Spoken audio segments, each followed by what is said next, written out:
शुक के गृह त्याग की चर्चा है एकदम आरंभ में ही। द्वैपायन विरह कातर आजुहाव।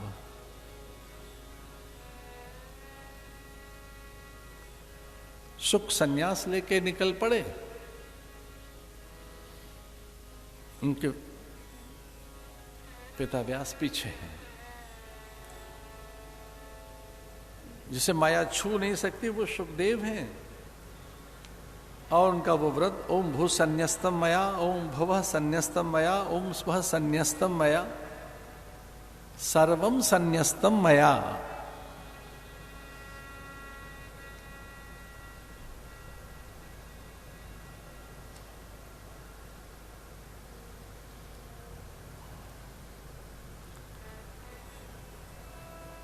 एकदम सुख की चर्चा है।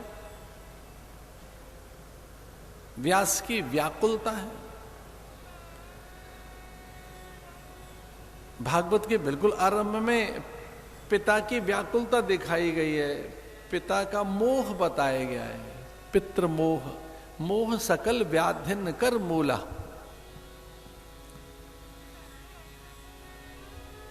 दशरथ में भी कैसा मोह है कि उनके प्राण निकल रहे हैं और राम राम कहते हुए प्राण छोड़ रहे हैं पर मुक्ति नहीं हुई।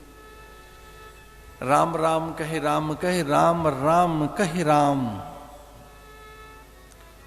शरीर त्याग रहे राम राम बोलते हुए, लेकिन मुक्त नहीं हुए दशरथ।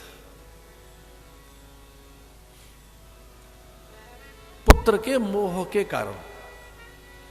अजामिल भी भगवान का नाम लेकर प्राण त्याग, नाम लेकर पुत्र का त्याग रहा है, पर अजामिल में पुत्र का ध्यान चला गया। अजामिल के स्मरण में भगवान का स्मरण है। अजामिल की मुक्ति हो गई, दशरथ की नहीं हुई। दशरथ राम राम तो कह रहे हैं पर नारायण राम, ब्रह्म राम का ध्यान नहीं कर रहे, बेटे राम का ध्यान कर रहे हैं। प्राण बेटे के कारण गए हैं, पुत्र के कारण, पुत्र के मोह में।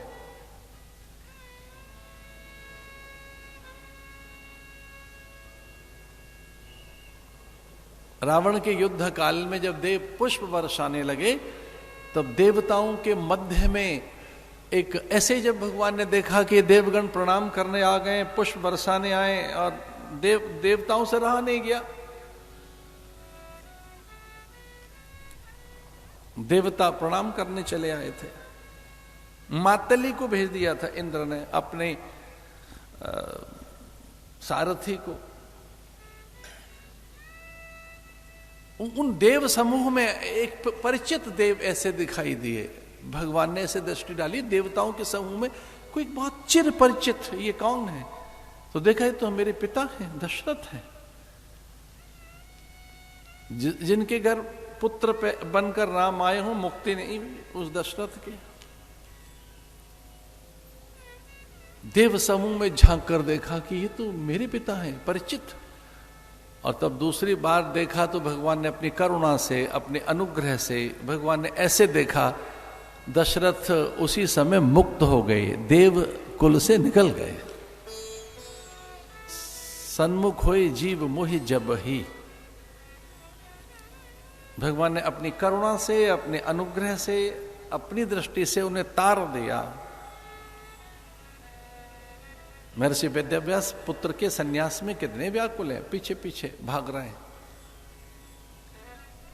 फिर बाद में उनका समाधान हुआ। ध्यान रखना, ज्ञान ही समाधान करता है।